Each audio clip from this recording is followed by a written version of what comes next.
নমস্কাৰ বন্ধু বান্ধৱীসকল, আপোনালোকক স্বাগতম জনাইছোঁ আছামিজ ব্লগাৰ NSৰ এটা নতুন ভিডিঅ'লৈ।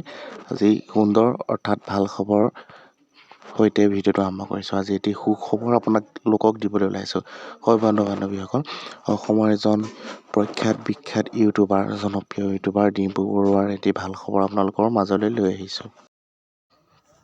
গতিকে বন্ধু বান্ধৱীসকল, ডিম্পু বৰুৱাৰ ভাল খবৰটোনো কি জানিবলৈ অৱশ্যে ভিডিঅ'টো শেষলৈকে চাব।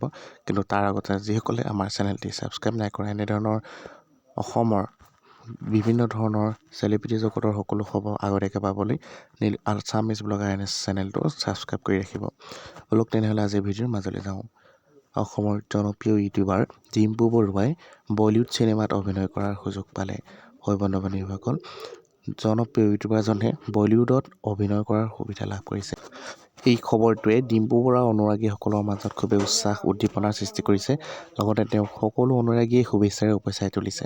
অসমবাসীয়ে তেওঁক আশীৰ্বাদ কৰিছে।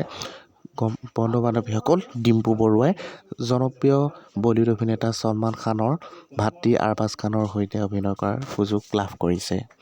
লগতে চিনেমাখনত ডেইজি শ্বাহ, ৰাহুল দেৱৰ দৰে প্ৰখ্যাত অভিনেতাৰ লগত তেওঁ অভিনয় কৰিবলৈ সুযোগ পাইছে।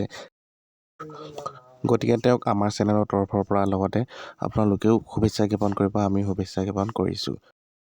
তো আজিৰ ভিডিঅ'টো ইমানেই। ভিডিঅ'টো ভাল পালে লাইক কৰিব, চেনেলটো ছাবস্ক্ৰাইব কৰিব, যিসকলে ডিম্পু বৰুৱাক ভাল পায় এটি কমেণ্ট কৰিব। ধন্যবাদ, লগ পাম নেক্সট ভিডিঅ'ত।